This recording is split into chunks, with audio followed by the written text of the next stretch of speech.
kajate ora dadi kajate ora dadi kajate ora dadi kajate ora dadi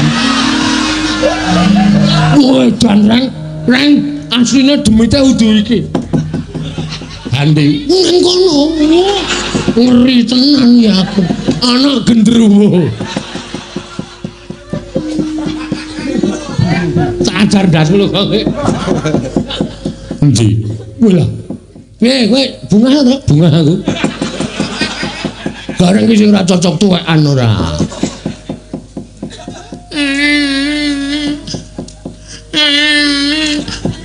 Gong saki ya Gong aku jane melas lho bro demit kaya ngene aku sok melas yo iki ora ndi sanak ora ndi kadang senengane godho karo menungso ngono kok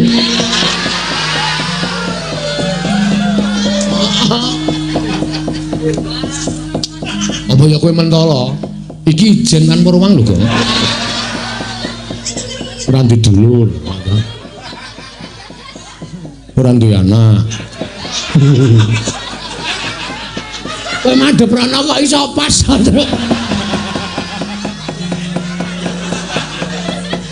ya mesake kok ya mbok ya wis saiki rasane di ngapura ngono lho supaya awake dhewe iki uripe berdampingan heeh pancen iya iki memelas Bagong ini nekat ora gregeten aku rasane kaya kepiye ngono kajate ora dadi kajate ora dadi kajate ora dadi kajate kajate ora dadi kajate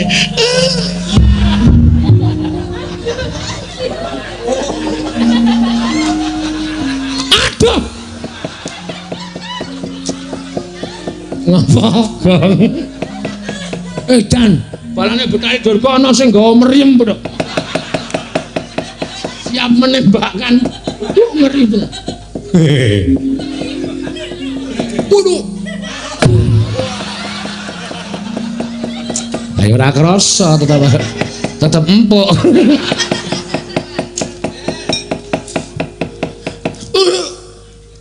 waduh wah dengkole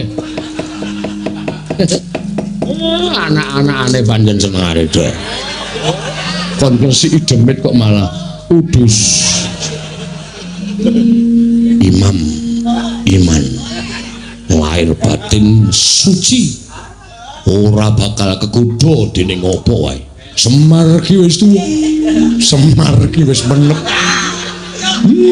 ora bakal ora kurang jaman nom-nom aku bisa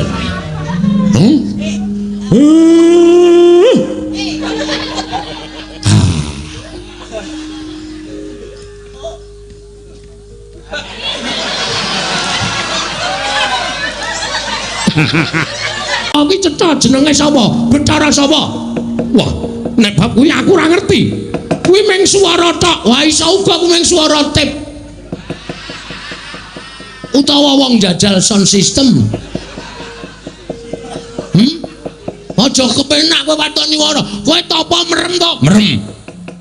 Kowe lek topo ora ndelokke sapa-sapa to? Ora. Lah, kuwi kowe lek topo nang ndi? Ning Sanggar Pamelengan. Sanggar Pamelengan iki kiwa tengene nang omah ora? Ana. Lah aku mesti wong nyetel sound system. Udu swara dewa. Lah kok dadi kowe ngawur arep boyo karo Semar Gagabranganamaya. Badranaya.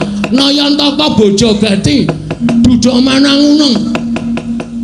Kowe duduk Pak? Ora. Aku jenenge duduk Manangunung. Wis rasa cerewet kok ngono ndak takokke ora. Golek rondo Pak. Moh. Kok duduk Manangunung golek rondo engko nggo aku. Wis. Bales seneng. Hah? Mongko Karang Kadempel kuwi duwe sawijining papan sing iso dibanggake. Duwe sawijining papan sing iso dienggo ngangkat marang jenenging padukuhan, ya jenenging padukuhan, ya jenenging kawula sak padukuhan. Mula papan sing becik-becik sing mapan ora ing Karang Kadempel iki ayo padha digula wentah ingkang sak apik-apike kanthi gotong royong manunggal tetunggalan. Ora ana wong sing terus mak clingkrik kepenak kuwi ora ana. Ning kabeh mau diwiwiti saka ngisor. Lho. Saka rekoso dhisik, mengko nek wis rekoso mesti bakal nampa kepenake. Percaya Gusti Maha Adil. Gusti ora bakal sare yen to nyumurupe titahe sing padha budidaya. Gusti ora bakal sare yen to nyumurupi titahe sing padha budidaya kanthi linambarane kelas mujudake papan sing becik, papan sing apik.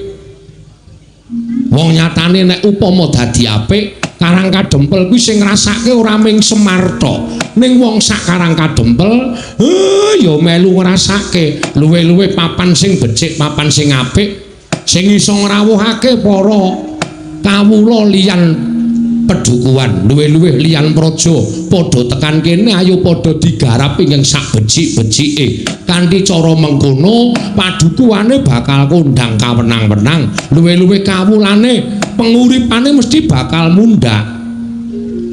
Kuwi perlu tok pikirake. Nggih. Ngoten, Pak. Ning kabeh mau nek ora linambaran sayuk rukun tetunggalan nyambut gawe bebarengan, tunggal cipta rasa karsa lan karyane ora bakal dadi. Manunggalake wong pirang-pirang kuwi pancen angel. Ning nek mboko sithik mesti suwe-suwe dadine akeh. Percaya karo Semar. Nggih. Kula nggih sampun boten kirang-kirang, Pak. Nyatanipun sedaya tasih kathah bedaning pemanggih. Lah, kuwi kudu didadekke siji penemu kaya mengkono mau. Ngono. Ya ora. Karang Kadempel kuwi duwe papan wisata kang aran Koringakasa. Koringakasa ki apa, Tru? Koringakasa iki kok goblok kabeh. Koringakasa ki pintu langit. No? Karang Kadempel ki duwe pintu langit. Lah iya. Lah Bagong malah tanggap kiwa tengene wis padang kencar-kencar tek kene ijik peteng. Apa ora duwe niat didandani? Aja gantungke karo wong liya ning iki kudu gumregah, kudu ndudut marang semangate dhewe supaya papan iki luwih becik tinimbangane papan-papan liyane. Nek ora disranani kanthi nyambut gawe bebarengan, sapa sing arep dandan-dandan? Iki aset Karang Kadempel. Nek nganti Karang Kadempel iki Koringakasa iki iso becik, papan-papan iso padang kencar-kencar, pulu wetune para kawula iso mundhak. Contoh, padha buka warung, padha buka nggon sing iso dienggo ngaso lan sak piturute. Nggih. Ngoten nggih, Pak. Kula kinten kok cocok. Napa sing ngendikake Bapak? Nek mung gumantung karo sing neng dhuwur ora bakal iso kelakon. Nek ora aja diwiwiti duwe dhisik, sing dhuwur iki bakal mbantu. Ngono. Ning sing utama kawula Karang Kadempel. Nek kawula Karang Kadempel padha gumregah rasane ayo iki nggone dhewe, padha diresiki, padha didandani. Iki pelatarane awake dhewe, padha didandani, padha diresiki, padha diapik-apik. Papan sing reja, papan sing apik iki mesti nek do mapan do jenak, nek do lenggah do kepenak. Nggih. Mula dina iki aku ngejak karo Nala Gareng Petruk lan kowe Bagong supaya dandan-dandan Karang Kadempel iki to Le. Aja ngaso, aja turu ning ndang tangi, ndang gumregah, ndang cancut taliwondo. Nek iso ngumpuli karo liya-liyane. Papan liya-liyane iki tumrap aku dianggep persaingan. Sapa sing luwih apik ya kuwi ingkang iso nekake para plancong-plancong. Semar romongane terus ngawur. Nek ra ngono, nek ndi kok ming lakon Bagong duta ndase atos. Nek ora tak gawe ngene iki, lek ku omong wis jeleh ngantian. Kowe srek ya mir nek aku ngerol. Kowe iri ya. Ora perkara iri. Aku piyayi iki nonton Bagong Duta iki jutaan lho, Bang. Ora mung nang Indonesia tok, luar negeri iki nganti apal kabeh. Mula iki kudu digawe sanggit liyane, ngono lho. Digawe cerita liyane ning tetep kowe engko dadi duta. Aku tetep ngerol. Gleleng iki. Heeh, ning mengko nek jam 3 bubar. Ayo engko nek jam-jam 12 jam 11 kae. Oh ya siap. Pokoke kowe nek kene tenang wae. Heeh. Ha. Mula nala Gareng Petruk Bagong sing dadi pengarepe, Gareng sing dadi ketua RT, Petruk sing dadi pengareping RW. Bagong saiki dadi apa? Ketua pemuda. Waduh, ketua pemuda kok nglek. Wah penting lho. Cagak tuaing negara, cagak tuaing desa, cagak tuaing pedukuhan ki nek ora nom-nom, ora ana nom-noman, ora bakal jalan. Nah, saiki kewajibanmu nglumpukke para wiranom kuwi supaya sadar, supaya eling yen to papan kene iki papan sing kudu digula mentah lan kudu diapik-apik supaya iso meningkatkan taraf hidup masyarakat. Oke, saya tak kone rapat. Wis beres. Ku bar rapat tuku anggur. Ya. Aku ngrusak pikirane wong enom jenengane ora. Kowe iki diangeten kok, Gong. Aku karang saiki mbah, wong ngono kuwi angel dilangi. Heeh. Aku nganti susah ngadepi cah enom-enom kuwi jan. Saiki ora ning nggon peteng, Tru. Oh. Kuburane nggo mendem saiki. Kuburan. Heeh. Masa kuburan kok nggo mendem nek kualat lho. Lho, maksudnya nek kuburan nggo mendem mayit. Oh iya ya. Oh ya pinter kowe ya. Omongane mendem mayit ya bener. Di lumpukke wiranem Bagong. Nggih Pak, siap mengke kula kandhanane supaya cancut gumlegut. Nek mboten sing nom-nom sinten malih? Sing tuwa duwe pengalaman, sing enom duwe kepinteran. Pengalaman campur kepinteran mesti bakal dadine apik. Ha, kuwi wajib kaya ngono kuwi. Aja lali taren karo sing sepuh, aja lali taren karo sing tuwa. Sing tuwa ya ngurmati karo bocah. Aja sok ngunekke bocah ngertimu apa. Tembung kaya ngono kuwi dilangi.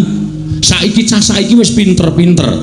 Ning bocah pinter aja ninggal pengalamane wong tuwa. Wong tuwa aja ninggal kepinterane bocah. Nek loro-lorone padha ngajeni, loro-lorone padha ngrumangsani, pinter karo pengalaman kuwi iso mujudake papan sing becik, papan sing apik nala Gareng Petruk lan kowe Bagong. Pitin yo kakek Semar ndak tompo. Ngaturke bekti karo aku, tiba padha-padha. Pamujiku katur yo nggih kula tampi. Ndadosaken bingah raos sing manah. Ndara Gatotkaca wilujeng Den. Yo. Kiai Semar slamet prabaku. Aku ngaturake sembahku katur. Kok ngawawahi adat. Kula niki mung batur, kula niki mung Panakawan nek sampeyan ngaturke bekti karo Semar. Mengke kula kuwalat. Ora, Kiai. Sembahku tampanono. Nggih kula tampi dawah sami-sami. Ndara Antarja wilujeng Den. Yo, Kiai Semar slamet tekaku. Aku ngaturke basaku katur ya Kiai Semar. Nggih, kula tampi. Nala Gareng Petruk Bagong, ndaramu padha rawuh. Ngaturna bekti karo bendaramu. Ndarantasena bekti kula nggih Den. Nala Gareng tak tampa ring. Pangestuku tampanono. Kula pundi nggo jimat Ndara Gatotkaca bekti kula nggih Den. Yo Nala Gareng pangestuku tampanono. Nun nggih. Ndara Antarja bekti kula nggih Ndara. Yo Nala Gareng tak tampa. Pangestuku tampanono. Nun nggih. Ayo Tru, urut. Ya. Ndara Antarsena bekti kula. Ya Tru tak tampa. Pangestuku ya Tru, nggih. Ndara Gatotkaca bekti kula. Ya Petruk tak tampa. Pangestuku tampanono. Ndara Antarja bekti kula nggih Den. Ya Petruk tak tampa. Pangestuku tampanono. Nggih. Ya Gong. Sing ngarep sapa? Antarsena. Ndara Antarsena bekti kula konco nggih Ndara. Ya Bagong tak tampa. Wah. Katon sumringah raimu calon dadi duta. Oh iya. Iya. Duta nendi? Dereng ngerti. Teng pundi niki mengke? Iya. Bekti kula nggih, Den. Ya, kok Bagong tak tampa pangestuku tampanono ya Bagong. Nun nggih sangat angel kawula mlindadosaken jimat paripe. Para do bindeng kowe. Pilek e. Oh iya. Ndara Gatotkaca bekti kula nggih, Den. Ya Bagong tak tampa pangestuku tampanono. Nun nggih sanget anggen kawula mindu mundi apa mundi wale mundi dadosaken jimat sing mburi aja mboten Antarja iki ora apal ndarane kok ora apal to ora tau kepethuk ora tau ngekeki apa-apa barang Ndara Antarja kae mbarepe Ndara Werkudara walah mbarepe Ndara Werkudara to heeh Ndara Antarja bekti kula kunjung nggih Den ya Bagong tak pompo pangestu tampanono ya Bagong nun nggih sanget anggen kawula dadosaken jimat sasampunipun lenggah ingkang sekeca menapa wigatosipun kuwi bapak wae bapak sing di kewajiban kuwi rasa dadak omong Den matur nuwun dene sampeyan nuruti napa sing dadi penjaluk kula kaget rasaku kayak nalika semono aku nampa nawala saka Kakek Semar wondene surasaning nawala Kakek Semar nyuwun dawuh kelawan aku supaya sowan nganti Kakang Gatot karo Kakang Antarja. Ora janjane iki arek eneng apa lan Kakek Semar kuwi duwe wigati apa?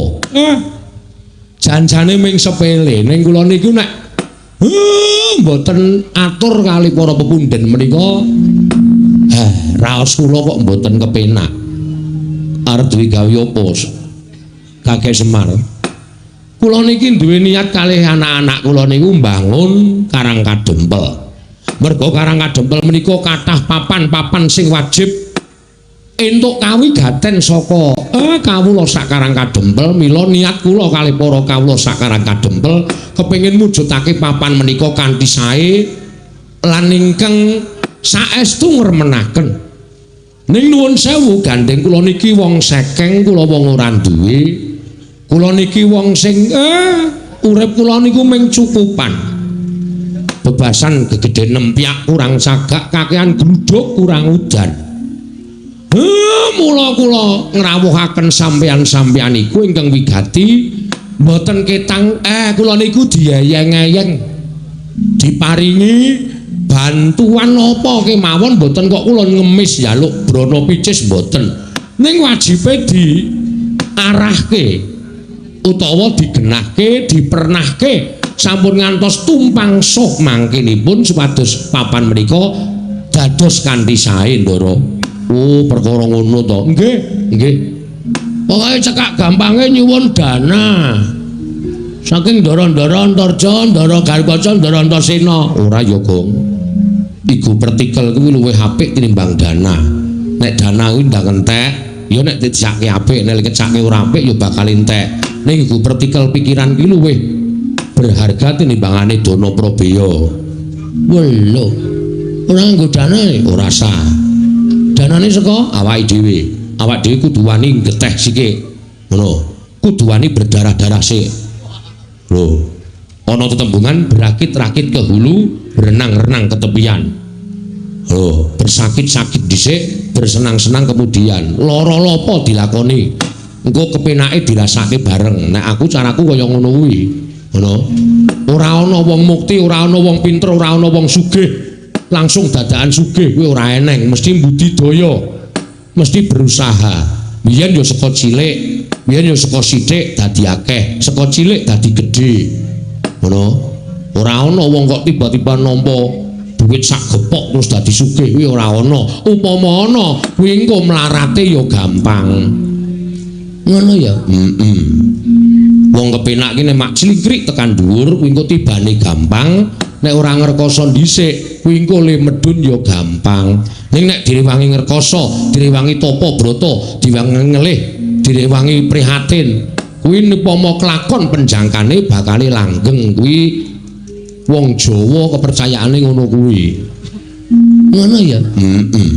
Mula awak dhewe kudu wani ndandani Karang Kadempel iki nganggo apa kabisane awake dhewe dipernahke karo ndoro-ndoro kuwi mengko nek wis dadi awak dhewe kari ngenyam kepenake. Ngenyam kepenake kuwi ya ora terus kepenak langsung kepenak ora, mboko sithik.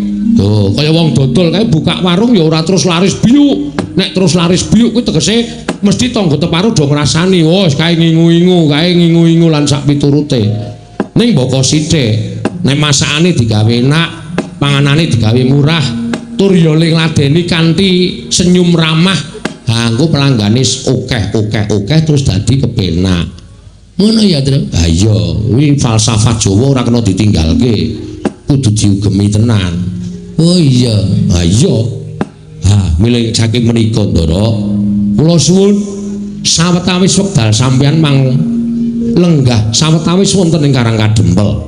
Mangke nek kula pun miwiti bangun Karang Kadempel niki kalih para kawula sak padukuhan. Sampeyan sing wong pinter-pinter, sampeyan nom-noman sing pun ngenyam pamulangan, sampeyan sing piyai-piyai luhur, mestine anggene ngulir budi ngasah kadiwasan benten kalian piyai utawa tiang-tiang saking padukuhan. Mang pernahke, mang toto, mang dunungke supaya apik tembe mburine, Ndara. Ya, yen ming perkara kuwi aku sagu kek. Ora ming perkara mernahke. Yen perlu kowe tak dampingi sarta kowe tak amping-ampingi tak kancani nganti rampung ing pakaryanmu, Kyai Semar. Kula, hadan. Supados sak mangke kula saged sowan ning kok dadak kroyo-royo rawuh teng Karang Kadempel. Wigatosipun napa, Kakang Semar? Sawangen Baladewa Kakang Semar dina samengko iki nganti persasat kaya wis ora duwe pangarep-arep urip. Ngerti lamun wis ana 3 sasi iki negara Mandura ketaman pegebluk.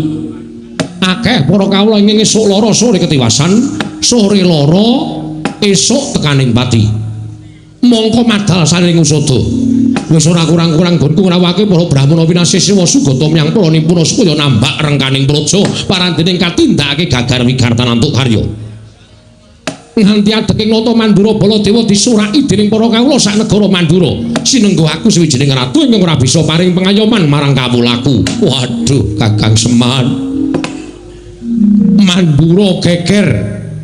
Ngendi-endi papan padha untran-untran, ngendi-endi papan padha unjuk rasa. Merga ora nrimakake nggonku ora bisa nyirep marang pageblik ning tumama nang Praja Mandura. Salajengipun kados pundi? Nalika semono wanci ingkang tak tamtokake aku nglakoni prihatin kanthi sarana sarinarite sesemek ron raja mula bebantal boto sarimbak. Nalika semono ana wangsiting dewa ingkang paring sasmita lawan Baladewa supaya aku sowan marang Karang Kadempel nyuwun biyantu ning Kakang Semar. Lah namung sak kula. Terus kula kenapa cobi kula badhe nyuwun priksa. Kula kadhawan menapa? Ya mung aku yen bakal bloko karo Kakang Semar iki mau, rasaku ora kepenak. Rasaku ora tekan. Ning yen to ngelingi kahanan negaraku, paripaksa aku kudu kuat lan tekan matur marang ngersane Kakang Nayantaka. Nggih, mboten napa-napa, mboten napa-napa. Mang paring pangandikan. Nek pancen Semar kudu dadi srana waliyaning Praja Mandura nggene ketaman pegebluk, kula mboten napa-napa, mang dawuh napa kula nderek. Sampun malih to kadhawan minggah gunung. Nadyan kula kadhawan jegur segara, kula purun waton dados waliyanipun negara ing Mandura. Kula kadhawan beto barang ing awrat kula sagah nglampahi, kula kadhawan mlampahi ing tebih kula mboten badhe selak. Waton dika Ndara Baladewa paring dawuh. Ning yen aku matur apa Kakang Semar ora kogel penggali luwe-luwe. Penggalihmu ora pingget mergo atur ing Baladewa. Den, kula niki nek upama ngrasake pinggete ngati, wis tatas runtang-ranting ati kula. Kula niku momong para Pandhawa ora pisan ora pindho digawe gela, kula ya ora apa-apa. Momong Ndara Janaka ora pisan ora pindho digawe kagol ati kula ya ora pingget, ati kula ya ora serik. Upama kula niku ngopeni rasa mangkel, ngopeni rasa sing pingget teng ati, mbok menawa kula wis minggat saka Ngamarta. Kula wis wegah momong para Pandhawa. Ning gandeng tumrap Semar wong urip ing alam padang menika, apik-apike wong urip niku nek linambaran sabar, tuwene ikhlas. Nadyan disebut niku gampang dilakoni angel. Ning apik-apike wong nek iso nglakoni watak sabar lan ikhlas niku dadi mantasaning menungso, dadi mustikaning titah. Mila monggo kula aturi paring dawuh Semar kapurih napa? Aja lara ati mau tak matur marang saniki Kyai Nayantaka. Nggih, mangandika mboten napa-napa. Wanter dawuhing dewa ingkang tak tampa. Nalika semono metu marganing pasumenan. Sasmita dumeling tan ana ing karna swara ingkang tanpa wujud ngandhakake yen to aku kudu isa mboyong marang Kakang Semar prapteng negara Mandura. Lah kersane nek mung diboyong kowe kula purun mawon terus sakniki kula memperjelaske mawon. Kersane napa? Napa Semar teng mriku ajeng ken ndongani? Napa Semar teng mriku ajeng ken ngabulke napa? Niku rak cethane dadi kula nggawa uba rampis saka omah menyan dupa lan sak piturute supaya mengke teng mriku mboten pripun-pripun, mboten golek-golek lan sak piturute. Kakang Semar, kula. Wah, rasaku kok ora mentala. Ampun ngoten lho. Sampeyan nek mboten mentala ngiklaske patine kawula pirang-pirang saben dina mati nyawa kawula Mandura ming perkara sampeyan mboten mentala sampeyan ngiklaske patine kawula sampeyan. Saya ala, saya elek kanalindran sampeyan, saya mboten prayoga cacating para kawula teng sampeyan li dadi nalindra. Kakang Semar, aku mboyong Semar putrane marang negara Mandura dawuhing dewa dina samengko Semar kudu dadi tumbal ana negara Mandura. Semar Putranaya.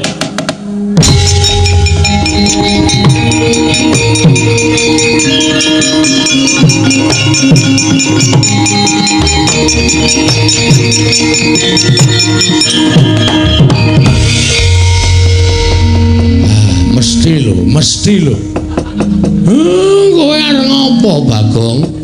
Kowe arep ngopo? Sik, Pak, meneng wae. Ora usah omong kowe. Ki nek ra sing nanggapi aku ora gayeng iki, Pak. Kuwi sinuwun Mandura wis ngerti. Aku wis apal.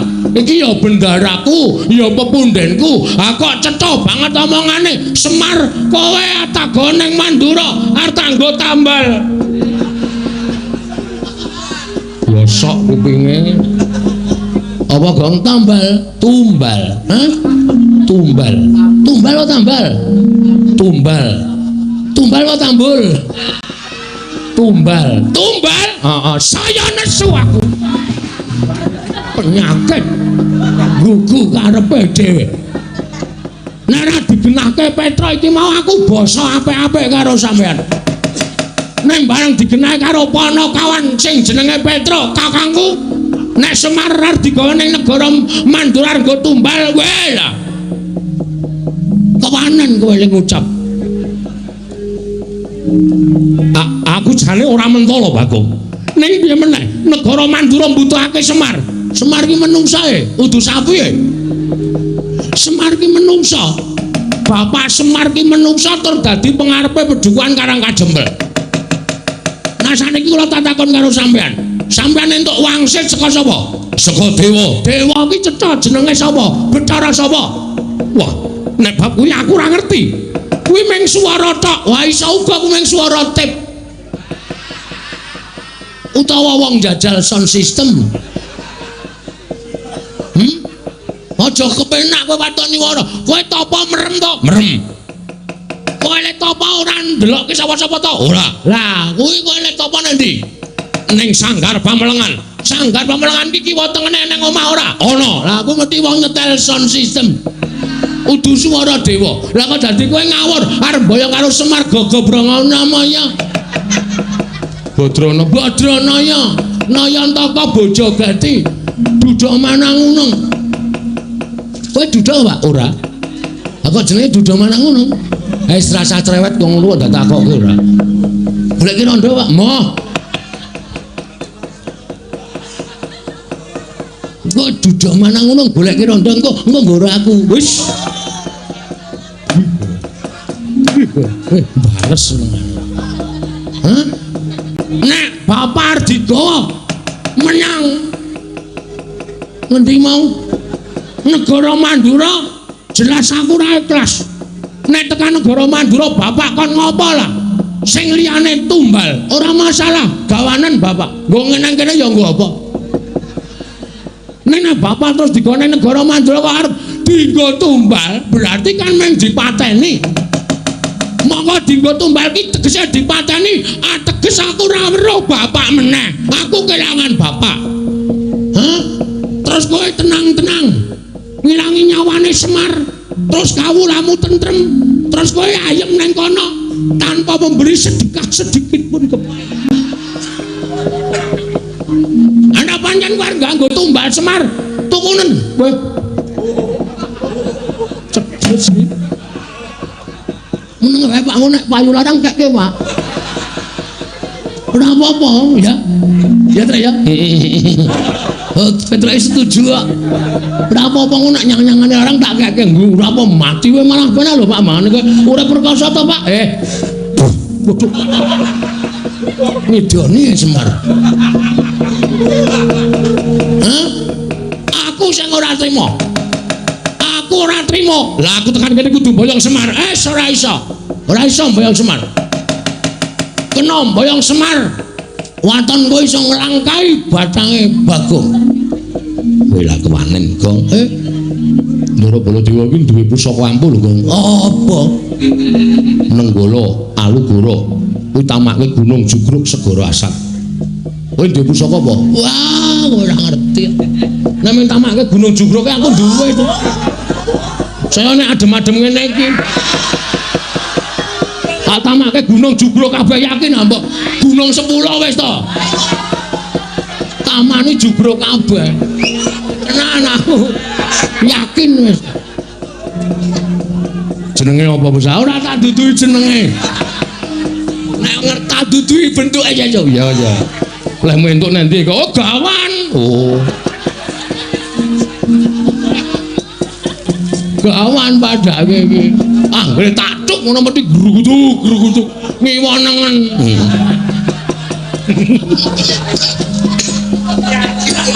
Syukur menggok ra kowe. Nan kowe ora baen-baen.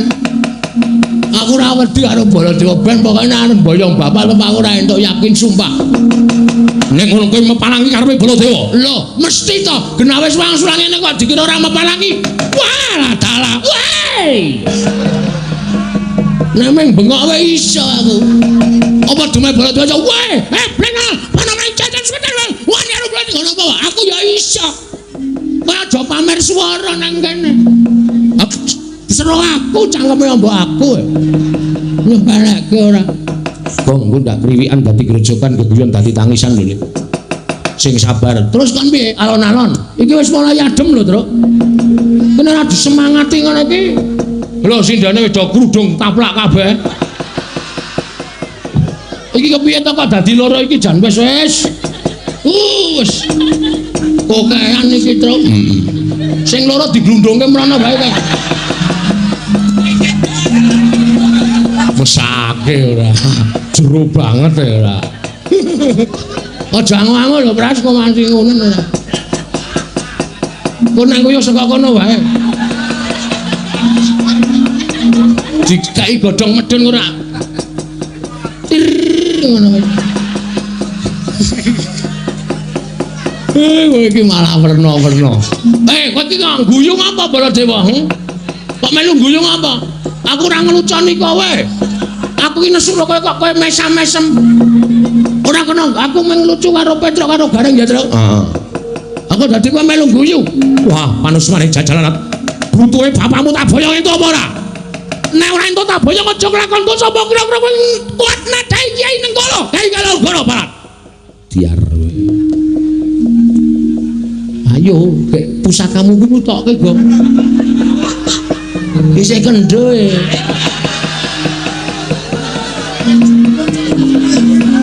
Burung tak empake. Jarene iso nggo nuthuk gunung.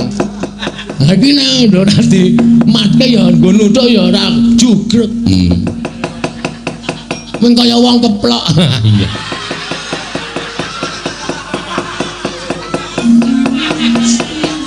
Ayo Kaki, nek pancen kewan karo Baladewa.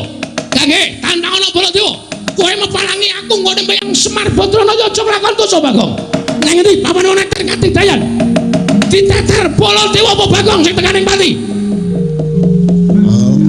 Gong. Apa kok mundur? Teratapan ya aku. Nah, terus? Oke. Isin ditonton karo Petro karo Gareng. Iwas bengok-bengok kok ora wani.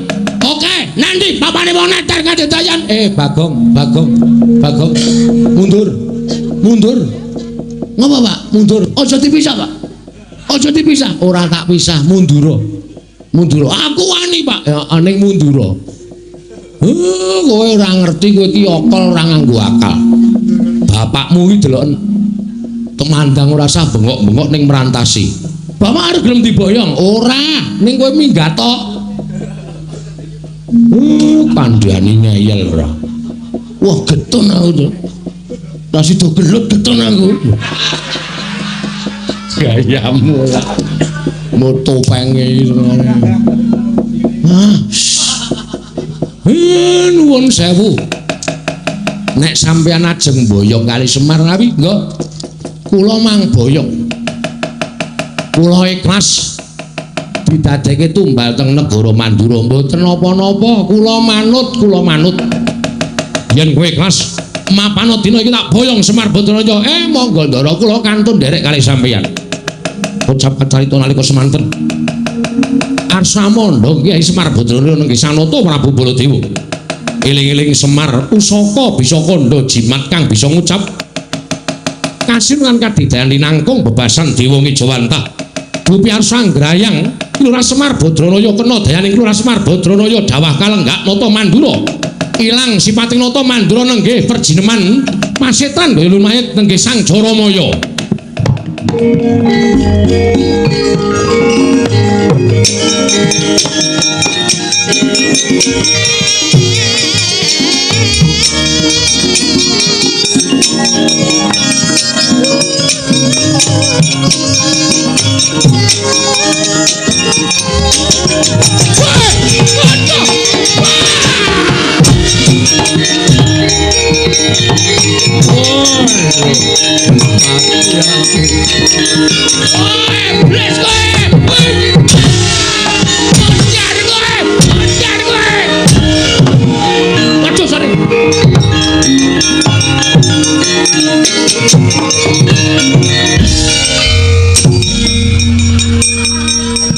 Yo ngawur to Gong saking mempeng kowe. Cengele Semar kaya rai buta. Wah, gejlek sak kayang-kayange. Ngawur ora. Aduh, Kyai Semar kula nyuwun. Kula nyuwun gesang. Wah, sapa Pak? Jaramaya. Wah, Jaramaya ora. Anak bae sapa iki? Anak buahe Betari Durga. Iki kawulane Durga. Wah, sekan ra tatanan ke. Mangkelake ora. Aduh, aku njaluk urip Semar. Aku njaluk urip, aduh. Kowe iki ngopo? Kowe iki ngopo ora tak kapak-kapake? Aduh, mati aku. Aduh Semar. Iya tak nehi urip Jaramaya, tak nehi urip. Aduh. Bagong kowe tak tuthuk ndasmu lho. Iki wis ora iso apa-apa iki ora sato kapak-kapake. Iki pancen tumbak cucukan iki. Aku kira ngapa-ngapa ya, Men. Ki meng tengok nang kene kok. Waduh.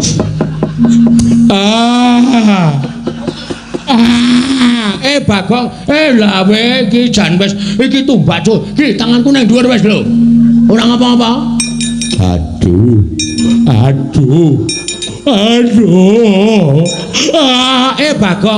Bagong. Wah, iki apa kepidak kok? Tak kira nek lemper. Tak ngono-ngonoke kok. Kok ya nglembreh. Waduh. Piye dagelane bapakku isih payu to? Nglembreh tak idak tak kira nek lemper gogrok. Angger tak jokke kok aduh, tak undurke aduh. Lemper kok mana iki aku. Aduh. Ayo wetenge loro lho Gong men. Atok gilek-gilek kok ya. Karena rada rapate kok gilek ya. Iya. Tak pernah ke. Joromaya.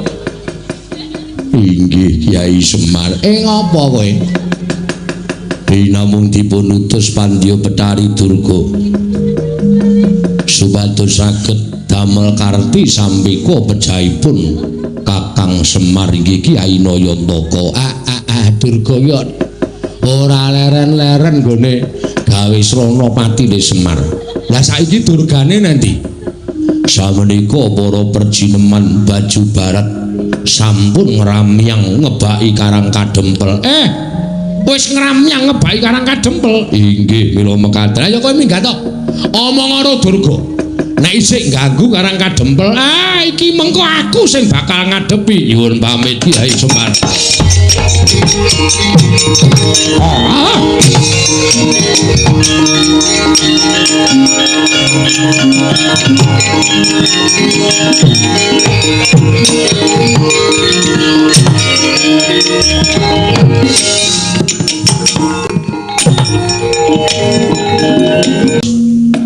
Sampeyan pun sago bantu kula to.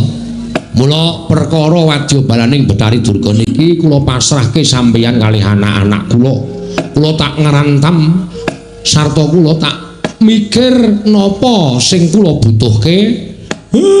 Mengke supaya anak-anak kula sing golek. Ngono kae. Nggih. Ya nek pancen kaya ngono aku kari manut. Wis tak rampungane karo Kakang Garupaca, Kakang Antarja. Ning ya aja lali, kakek ya tetep kudu melu ngawat-awati kelawan tandange putra-putra Pandhawa iki kae. Nggih, ampun kuwatir. Kula tansah ngampi-ngampingi kalih sampeyan. Nala Gareng Petruk Bagong, kowe krungu dhewe Karang Kadempel diancam karo balane Betari Durga. Monggo balane Betari Durga kuwi bala sing ora ketok, sing do ngati-ati. Mungsuhmu bangsaning jim setan priprayangan sing watake angkara Budi Candala. Kawula padha dikon supaya tata-tata samapta ing gati sawiga ing diri. Nala Garengmu benga pedukuhan kabeh lawange kon nginep dhuwure kon menehi janur. Kanthi carana kaya mengkono ora bakal di leboni karo bangsaning Betari Durga. Petruk karo Bagong ngulatana ndaramu nek ana apa-apa matur aku. Oh nggih Pak. Nggih pangestuaken dawuh. Wis pepanggihan padukuhan iki dibubarake dhisik. Aku tak ketemu karo mbokmu, tak jake itung-itung babakan garap kahanan Karang Kadempel. Oh nggih ngestaken dawuh. Karawitan Karang Kadempel kon ngiringi Bapak Semar. Oh nggih Pak. Wajan. Kaya gendinge napa Pak? Gugur gunung. Ora wangun. Paling ora ya ladrang apa ketawang. Kuwi sing apik. Kuwi Tangerang. Ketawang kok Tangerang ora. Apa manut aku kuwi ora ngerti gel. Aku ki isane ming Pangkur. Aku isane ming Pangkur nek liyane Petruk kuwi sing menguasai. Nggih. Santi Mulya mawon Pak. Kowe cocok kuwi Santi kuwi aku cocok. Santi Mulya. Wis. Wis kono gek dunekke grombyang-grombyang. Ibu kula nyadong dawuh. Kanjeng Ibu kula nyadong dawuh. Kanjeng Ibu kula nyadong dawuh. Ibu kula nyadong dawuh. Kanjeng Ibu kula nyadong dawuh wonten menapa ngawi sangyaning para jim setan priprayangan. Wadya bala dandang mangore. Wonten dawuh. Persan dadak wedi kang lan dina samengko gandeng wis katenangan Caramaya kuwi nak utus kaya mboyong marang Semar Badranaya. Nanging tinemune nadyan Sesinglanata Mandura ewa dene mesa katenangan dening Semar. Mula kalah cacak menang cacak ibarate wong mlaku nyabrang kali wis tekan tengah. Bali ya klebus, maju ya bakal klebus. Iya. Kowe padha mapana ning Karang Kadempel. Susupana jiwaning wong Karang Kadempel. Supaya aja manut marang Semar Badranaya yen perlu walien paningalih. Wong apik gawe nala. Wong sing wis ala jumprungna nang juranging kasangsaran. Lha inggih ngestaken dawuh. Lah ingaten para wadya kula dipun paringaken bidal mangkata dina iki. Ora sawedi kang apa-apa kowe matur Kanjeng Ibu ya. Inggih ngestaken kanca mangkat kanca budal. Bambang Surana. Aku Bambang Bagong. Ora kok nganggo Bambang kabeh iki ya men serasi kok ya. Panjenengan nganggo Bambang Antasena aku ya nganggo Bambang Petruk kene Bambang Bagong itu. Ah kae sing lagi teko kae Bambang Prastiwi. Wis ora iso diampet tenan dol. Yo arep perang kok ngrembug sapa-sapa ki. Men aku bebas kok nyambut gawe. Oh ya wis. Kowe Wadyabala Dandang Mangure dasar Puranyata. Semar bakal boyong marang Dandang Mangure. Ayo boyongan Semar. Langkauna kuwandane Antasena. Lho. Kowe dadi kepalanging wong-wong Dandang Mangure. Apa-apamu ora minggat tebak dalam kene marganing patimu Singalena prapteng lalis.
Sorry, matane.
Wong Karang Kadempel dibeteng karo anak-anak Pandhawa.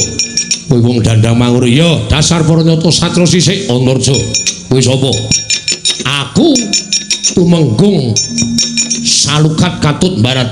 Tumenggung Salukat Katut Barat. Arep apa? Boyong Semar Badranaya. Ayo sirnakna Antarja mati dening aku.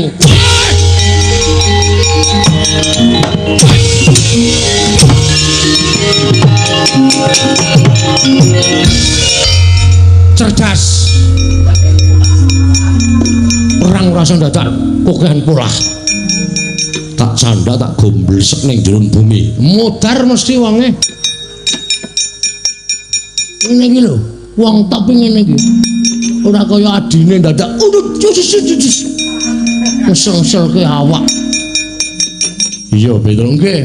Mriko maju meneh. Lho. Kok malah dawuh. Aku lho pasrah karo sampean.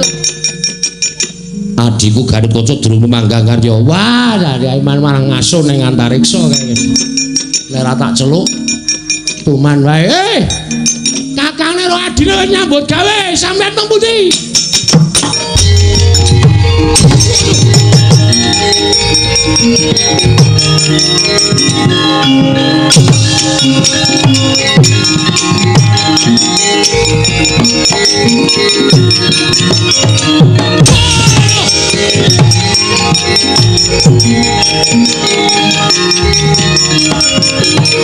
Wah.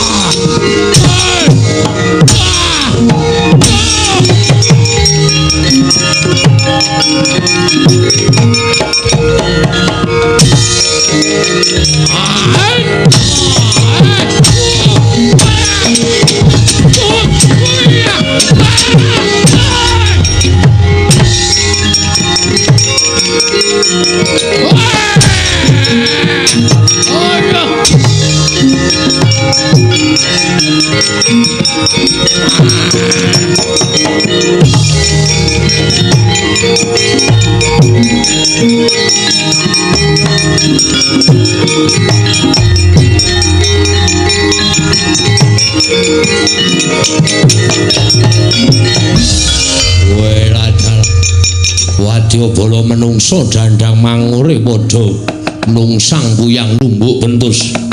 Ora kok padha kalah piye kae? Padha kalah piye kae? Ora padha kalah piye kae? Para perjina manjim setan pribrayangan. Aja nganggo cara sing agal. Nganggo cara sing alus.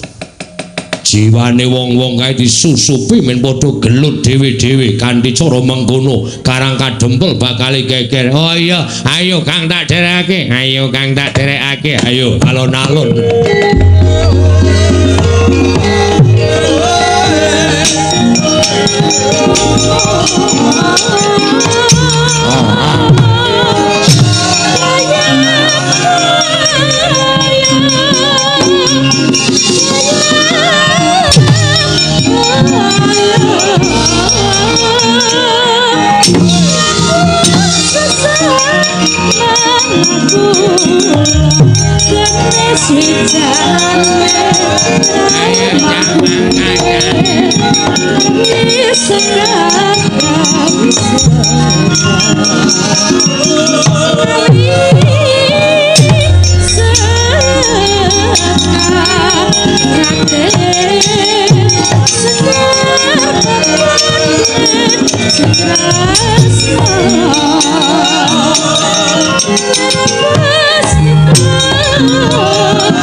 Kanan karang kadempel katone kaya wis padhang.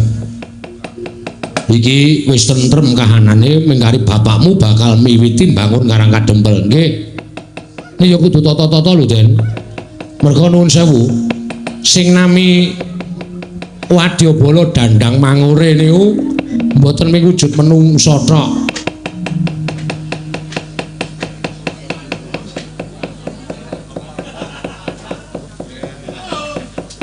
Sing jeneng Wadyabala dandang mangure niku mboten wujud menungsa tok. Ana demit, ana ula, ana kewan. Niku nek mboten pracita ngati-ati ngrekoso sampean. Mula kudu sing pracita ngati-ati. Iya. Bener kandhane Petruk Dimas. Iya, mula Kang saka kuwi aja nganggo netra lahir tok, Kang, ning netra batin. Mergo aku ngerti Petruk bener apa omongane nek Wadyabala dandang mangure iki dumadi saka pirang-pirang perjineman yono, jim yono, berkasaan yono, setan yono. Mula kudu sing prayitna ngati-ati lho Kang. Tan samar pamoring sukma sunukmaya winahya ing asepi sumimpen telenging kalbu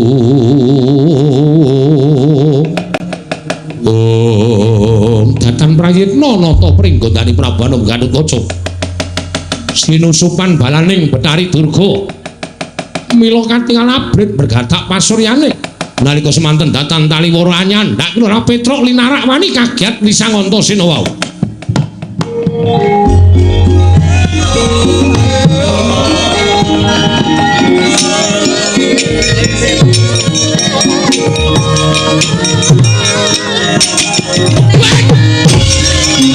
Lantel ora, wah jadis.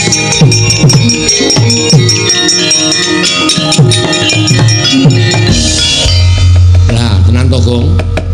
Aku ora wis omong to.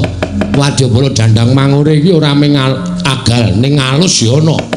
Nyatane Kakang Garukaca ora ana apa-apa kok Petruk dicandhak glone ditekak dilarak kaya ngono kae. Pun nengke mawon men mudhar sisan.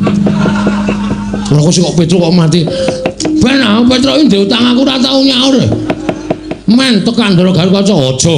Kae yo Kakang nek nganti ning apa-apa engko ndrawasi tak kandhani. Ha terus piye-piye? Manut aku. Doyak, Gong. Doyak supaya Petruk aja nganti mengko dipateni karo Kakang Garukaca. Nek nganti dipateni ngrekoso perkarane dadi liya mengko mati dening aku wae.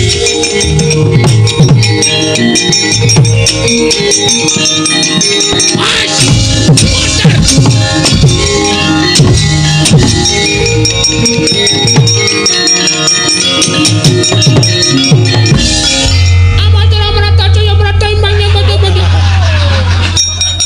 Kowe sing bentengi Cemal Badrana ya yo, aku lan nrimake. Wo cah iki Kang Selupan cah iki. Kok dadi suarane cilik kaya ngono. Amatara merata caya merata. Imbang yen baca-baca. Oh, ora lunga saka jiwane Bagong aja kelakon dosa mungsuh aku lekane.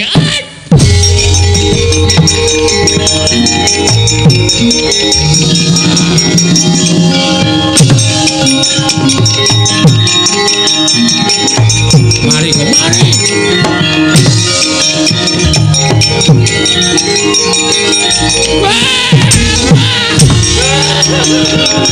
Ben kula salah napa lho.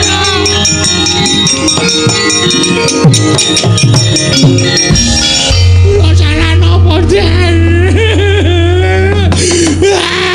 Ora dicolke. Kula bakal gawe macak pancat pundakmu jebol siramu. Aduh. Kang. Rek. Modar aku ora. Den dicolke. Ampun kaya ngeten iki Ndara. Sampeyan kenging napa, Gus? Sampeyan kenging napa? Mit Kang.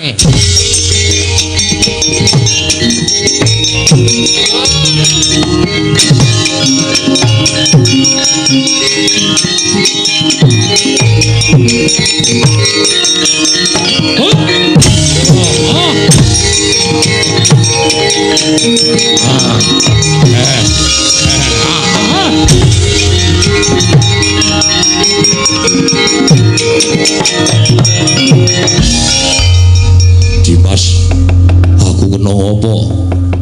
Kakang ora prayitna. Aku wis omong to nek balane Brayu Durga iki ora mung agalan tok, ning alus ya ana. Sajahe Kakang disusupi karo balane Durga, kowe nekak Petruk. Petruk. Mbah. Petruk aku ora ngerti apa-apa. Ora ngerti apa-apa kok cecok. Lagi tengok kecek, gulune ditekak dilarak. Kalau mencine pindah.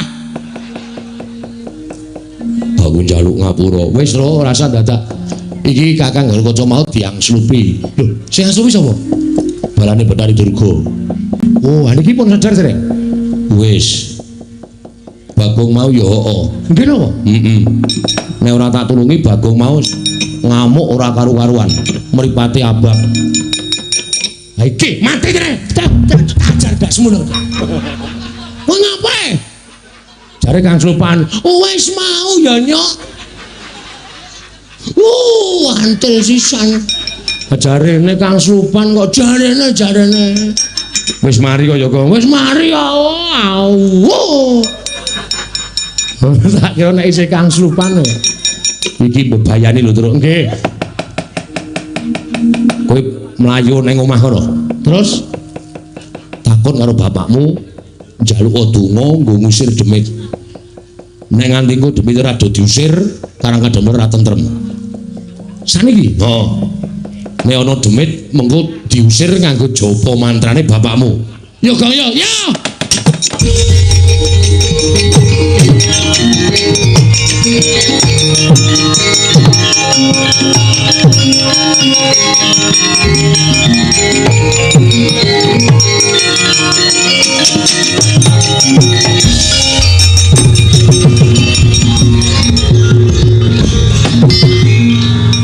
Makan. Pedal ini melayu banter banget. Aku sing nyuruh saka mburi kok banter banget. Ana wong tuwa tenguk lincak nganti gegeblak. Yo ngapura, Pak. Piye Truk? Ndara Antasena bisa nyingkirke Wadyabala Dandang Mangure sing wujud menungso. Sing waune kathah sanget musuh Antasena diajar kabeh. Wah, bubar mawut. Terus ning niki sing tekan Karang Kadempel ora ming wadya menungso, Pak. Ning Wadyabala jim setan priprayangan. Ndara Garutaca ya Kang Slopan, Bagong ya Kang Slopan. Ing kula diutus kalih Ndara Antasena ken sowan Bapak. Ken nyuwun donga ngusir demit, ngusir setan supaya kahanane tentrem. Aku ki nek ngusir demit ming tembunge Teguh Yuwana slamet saka kersaning Gusti. Wis kuwi anggrana jim setan kowe ndodhok ning ngarepe terus kowe muni Teguh Yuwana slamet saka kersaning Gusti. Wis ana makat Teguh Yuwana slamet saka kersaning Gusti. Yo Kang yo. Yo, sik aku ngapalke sik. Yo. Teguh Yuwana slamet saka kersaning Gusti. Teguh Yuwana slamet saka kersaning Gusti. Ayo Gong, ayo. Teguh. Aduh. Truk. Rene sing piye to?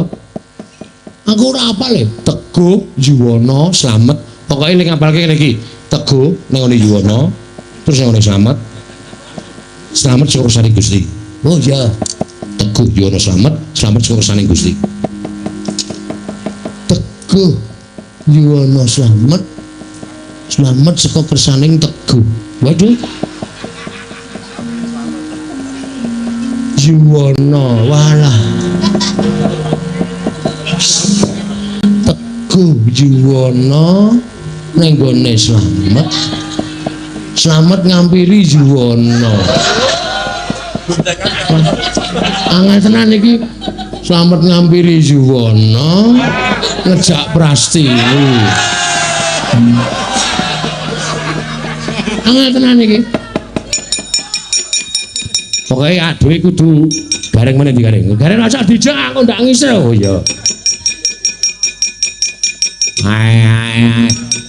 Ayo ndi wong Karang Kadempel. Ayo udus. Nek tak matke ra kuat atiku. Teguh Yuwana slamet saka kersaning Gusti. Teguh Yuwana slamet saka kersaning Gusti. Teguh Yuwana slamet saka kersaning Gusti. Biar mandi bapake. Ayo Gang aku sing entuk siji. Yuwana. Wah, jan ora bener-bener iki mau. Monggo wis tak incengke lho. Teguh Yuwana slamet saka kersaning Gusti. Modal. Apa saiki?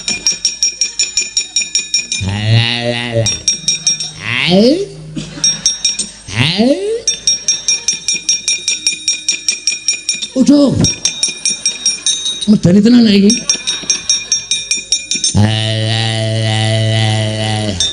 Teguh Yuwono.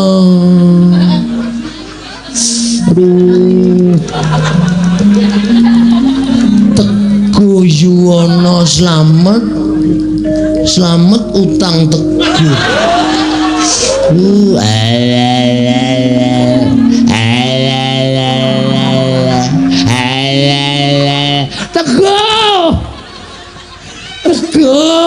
Yuwono selamat saka kersaning Gusti. Teguh Yuwono selamat kersaning Yuwono nang gone Teguh. Piye Gong aku ora apal. Teguh Yuwono selamat sekorsane Gusti. Teguh Yuwono selamat sekorsane Gusti. Teguh Yuwono selamat sekorsane Gusti.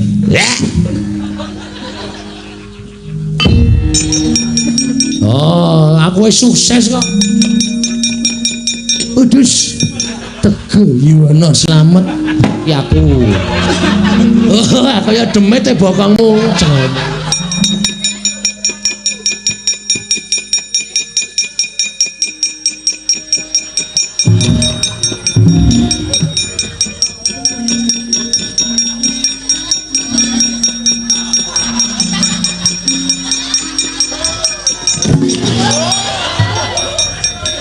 Gong glegong demit gong ora tau medeni iki nggo praktek. Teguh Yuwono selamat saka kersaning Gusti. Weh. Pinokio.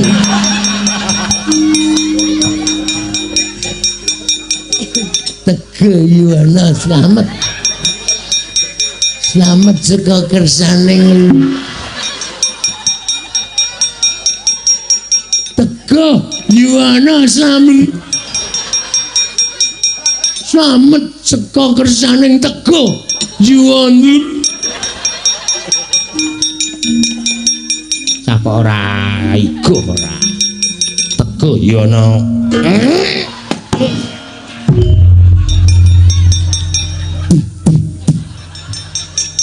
Juan, tak cokot ta, Reng? Heeh. Ketegelen. Cokot biasa ora. Pancak pundake jebol molone.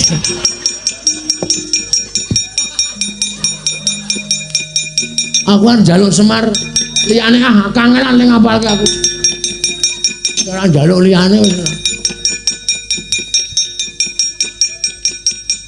Teguh Yuwono. Oh Bapak. Sopo-sopo arep dirapali, sopo-sopo arep dirapali. Paniyane, Pak.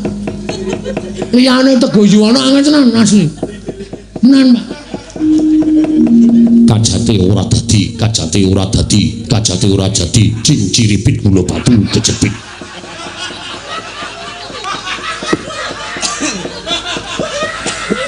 Kajate ora dadi, cinciripit gula batu kejepit. Oke. Nah iki apal aku.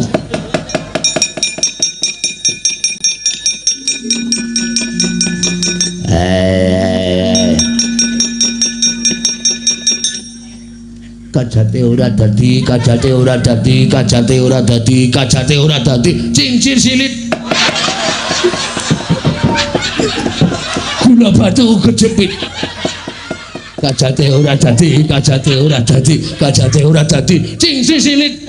Gula batu kejepit. Kajate ora dadi. Dak. Ora apa-apa ya. Ini. Mau njaluk bapak piye? Dinake kajate ora dadi, aku krungu kok. Kajate ora dadi, cinciripit. Ha iya. Piye balen-balen. Kajate ora dadi, cincir silit. Cinciripit. Cincir silit. Lambe iki nek lambe elek ojo krek ngandian lambe elek ora. Salah. Cinciripit. Cinciri. Oh. Aku cinciri sirik ya. Kajate ora dadi, kajate ora dadi, kajate ora dadi, kajate. Cinciri kuwi gula batu kecepit. Wah, ampuh iki, Truk. Iki matine nganggo kajak-kajake. Ha iya, bapak nek ngekeki mesti ampuh kok yo. Nah yo. Ana minggat ana.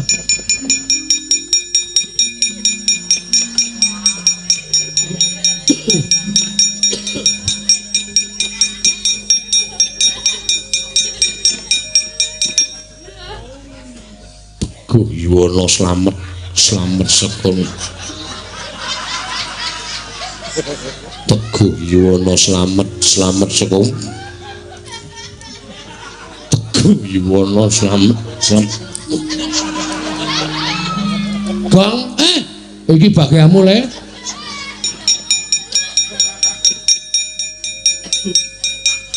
udus pawang ula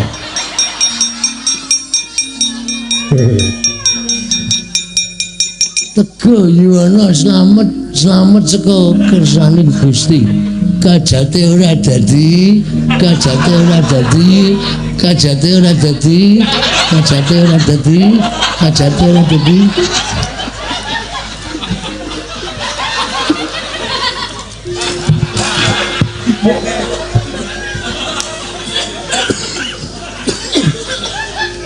Piye, Gong? Ama aku dicekel ra kenang lihe kajate ora dadi kajate ora dadi kajate ora dadi kajate ora dadi kajate ora dadi kajate ora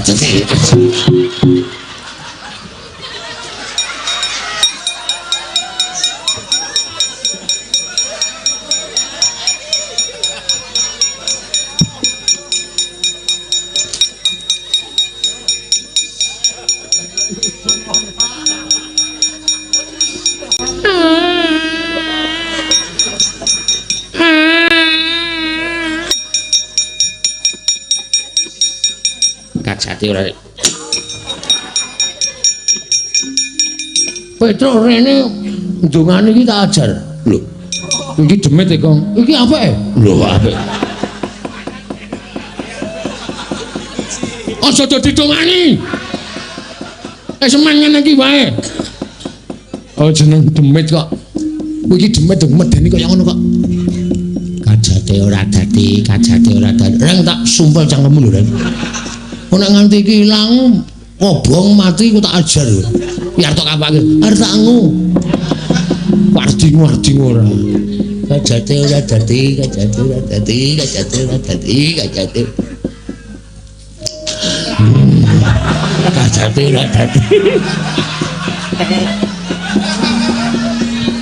kajate ora dadi kajate ora dadi kajate kowe ngapain kalau menjenge munggah medeni ora aku haus yo ngapa ora kajate ora dadi kajate ora dadi kajate ora dadi kajate ora dadi kajate ora dadi kajate ora dadi woi dan reng asline demite udu iki Andi nang kono ngeri tenan ya aku anak gendruwo ajar dasmu lho kowe. Endi? Wala. Kowe bunga to? Bunga aku. Bareng iki sing ora cocok tuwekan ora.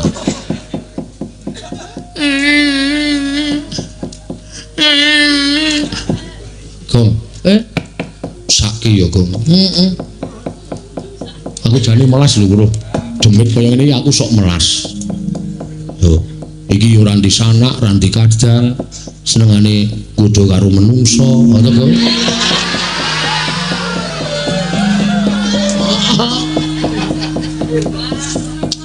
Apa ya kowe mentolo? Iki ijen kan Purwang lho kok. Ora duwe dulur. Ora duwe anak. Kowe madhep rono kok iso pas, Truk. Ya mesake kok ya. Mbok ya wis saiki rasane di ngapura ngono lho. Supaya awake dhewe iki uripe berdampingan. Heeh, pancen iya. Ha iki memelas e. Bagong nekat ora. Gregeten aku. Rasane kaya kepiye ngono. Kajate ora dadi, kajate ora dadi, kajate ora dadi, kajate. Kajate ora dadi, kajate.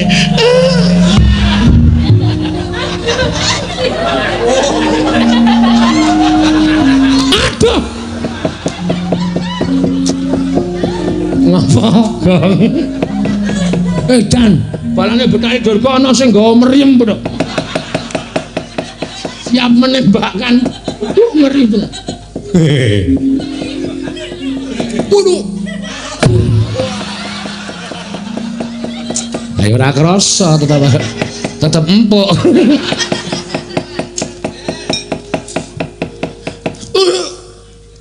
Waduh. Wah dengkul e. Anak-anakane pancen senengane dhewe. Kon ngresiki demit kok malah udus. Imam iman lahir batin suci ora bakal kegodha dening apa wae. Semar ki wis tuwa, Semar ki wis menep. Ora bakal wis ora kurang jaman nom-nom aku biyen.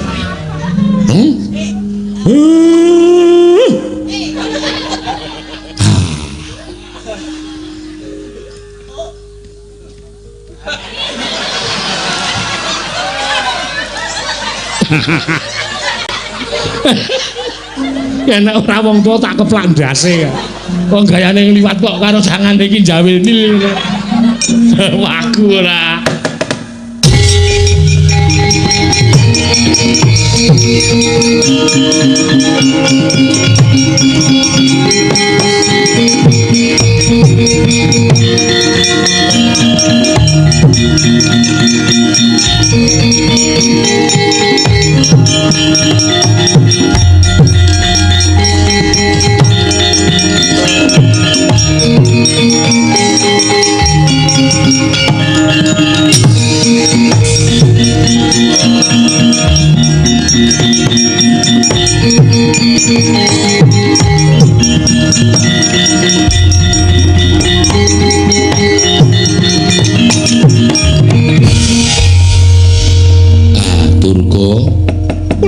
Dawuh Kyai. Ora. Janjane ngopo to? Kowe iki wis cinadang dadi dewaning panggudha pangrencana. Ya bener kowe iki mesti duwe pakaryan ganggiri godha marang titah. Ingkang wis bener lempeng lakune kudu mbok enggokake. Tur kowe mbawahi sangganing para berkasaan kowe iki duwe wadyabala jim setan. Nek golek pangan ya golek pangan sing pernah, aja kok ganggu gawe karo katentremane menungso sing padha urip ning jana loka. Elinga yen to sapirangan wadyabalamu kuwi uripe pancen sih sinian antaraning menungso lan bangsaning jin. Ning aja sok ganggu gawe karo menungso. Wis cinadang dening panguwasaning Gusti. Jim setan kuwi duwe pangan dhewe-dhewe, menungso ya duwe pangan dhewe-dhewe. Ora kena suk-sukan rasane. Aja nganti kowe ora arik marang kamardikaning menungso. Namung kepengin madosaken tedha baju barat ingkang dipun arah piyepun Kyai Semar Badranaya. Lah apa kira-kira kuwi do tedas mangan dagingku apa piye? Apa kira-kira do seger ngombe getihku? Nek kira-kira baju baratmu kuwi do seger ngombe getihku, wareg mangan dagingku. Aku ikhlas. Ning kosok bali nek do mendem, nek do modar ngombe getih karo mangan dagingku, aja mbok luputke Semar. Ketoke pancen aku kuwi pancen kepenak nek diangkah dadi panganing baju barat. Ning kowe ora ngerti. Malah wong kaya Semar iki sing janjane daginge ora enak, getihe ora seger tumraping para berkasaan. Golek pangan sing apik-apik aja ndudul kamurkaning Semar. Nek nganti aku engko muring aku nesu tak kumbala geni dadi apa kowe sawadya balamu. Nyuwun pamit Kyai Semar, nyuwun pamit. Kowe nembunga Bathara Guru, adikku si Manik Maya. Nek Karang Kadempel butuh winih ya kuwi pelem pertangga jiwa lan winih jambu dipa nirmala. Munggah njaluka Bathara Guru. Nek Bathara Guru ra entuk omong nek sik dawuh Semar, aku ki kakangne Bathara Guru, aku ki Sanghyang Ismaya kae Manik Maya. Teja Maya ki toga kae. Nek aku sing nembung Bathara Guru mesti menehake. Umpama mboten, umpama Bathara Guru ra menehake piye ayo. Sakaremu tak paringi Purbawasesa. Tenan? Iya.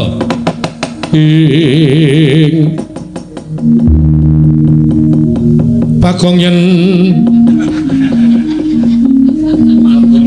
Malekang Legong ngelingono putrane sang Bojogati.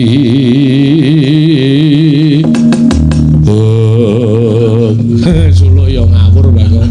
Ora ana sulukan Bagong kok tak gawe ana. Engko ming mangelingono. Ayo monggo anggere mangelingono ra wis beres ha iya. Pun ngoten Pak kula nyuwun pamit tambang semetu. Pangestu. Ya sing ati-ati. Tru, aku arep gleleng, Tru. Ya. Munggah kayangan aku. Ngerti dalane apa? Ora. Aku wani ngono. Sing jeneng munggah kayangan ki munggah Gunung Himawat utawa Gunung Himalaya. Kuwi gunung dhuwur banget. Nganti pucuke ora ketok, pucuke tembus langit. Ngono kuwi mapane kayangan. Oh, nek kepleset sithik ngono, wah glundung modan. Kok ada to, Pak? Pancen kudu ngono, mengkari sagu ora. Kowe tak duta neng kayangan. Sah iki lakone. Wis diduta dening Bapak Semar. Tak anteni balimu nggawa winih jambu dipa nirmala karo winih pelem pertangga jiwa. Alah mung diganti winih. Biasane kembang to, Pak. Ora sok badar ki kaya ngono kuwi. Kok ndak do ngerti. Oh nggih ngestaken dawuh. Nyuwun pamit Pak Bidal dinten menika. Wis ya Reng. Engko gara-gara kira nganggo aku sik. Waduh. Anjuk piye tenan ora ana sing nyebar pil kabeh ditotoli pitik. Ya Tru aku tak makasih ya Tru. Hati-hati ya Gong. Heeh. Berantasen Allah nyuwun pamit nggih. Ya sing hati-hati Gong. Pokoke anggrono gunung tulisane Gunung Himalaya kuwi munggah aku tekan kayangan. Siap. Nek dudu tulisan Himalaya aja dunggahi lho Gong, ora sembarangan munggahi gunung. Nggih. Kula nekat kok wong. Pun ngaten mawon kula nyuwun pamit nggih Ndara. Ya sing hati-hati. Wis ya Pak. Iya. Nek Bathara Guru ra meneke, sakarepmu arep piye-piye sakarepmu. Aku sing tanggung jawab. Oke, wah gleleng iki. Wis ya Reng. Wis kemenyang kono cerewet wae ora. Wis ya Tru. Ya wis tak sangoni Puja Basuki. Basuki kadi pira? Udu. Njaluk pamit ya Pak. Iya wis gak wis kono. Iki ra disangoni blas apa piye iki? Mangarep dikongkone kok dadak njaluk sangu kayangan ki ra ana wong dodol. Menyang. Nggih, nyuwun pamit Pak. Sing ati-ati aja kaya bocah cilik. Agil nggih menika pun Bagong. Dalah. Ing atase derajate ngaceplik wae kok munggah ning kayangan ki wigatine apa? Dolop. Kakang kula doleng ganging langkung prayogi. Inggih, kula badhe ndangu kalian pun Bagong. Kula semanggaken di Ponokawan Bagong. Padhararja sak praptanira, Ponokawan Bagong. Nun amit pasang kaliman tabut nebina ing ladene Jemawahing tawang tuwang pukulun. Linepano ing tulak manuk. Kula ingkang ngabdipun Bagong atmajanipun Bapak Semar ingkang sowan ngabiyantara ngersa paduka pukulun. Iya. Riwe nganti kaya klapa dineres. Unjaling huswa nganti ora iso tinata Bagong. Nggih, menek dhuwur tenan iki wau. Gunung Himalaya niku pancen dudu sebaene gunung. Nganti pucuke ketutup mega jebul sak nduring Gunung Himalaya niku wonten papan sing keladuk endah, keladuk kula dereng ngerti, kula dereng tau weruh kok papan kok asrine kaya ngeten. Menapa menika ingkang winastan kayangan Bu Kulun? Iya, iki kayangan Bagong. Waduh Bu Kulun. Bejo kemayangan sinung ora kangelan. Dene kula sampun dumugi wonten ing kayangan, kemareng kula ngaturaken sembah pangabekti kula kunjuk Bu Kulun. Iya ya Bagong ulun tampa. Nun nggih. Bu Kulun menika sinten? Lho. Kita wis ngaturke bekti kok durung ngerti kalawan ulun. Nuwun pangapunten Gladiwana Gulang Tepang. Ulun iki Bathara Guru. Nun, ulun iki Bathara Guru. Wah, mucal teng pundi? Lho. Mucal ning ndi piye? Lah edan tenan ta iki. Bagong iki tekan kene kok Bathara Guru kok mulang ning ndi? Lho, biasane guru ki rak mulang ning ndi to SD napa SMP? Dengkul kita kuwi. Bathara Guru ki dewaning para dewa, jejuluke Sang Hyang Bathara Guru. Ora kok guru mulang SD SMP. Anggep iki nang jagat apa iki nang kayangan, Bagong? Wah, nggih mboten ngertos kok. Kulun Bathara Guru. Iya, ya Manik Maya. Oh, Manik Maya niku sinten? Ya ulun.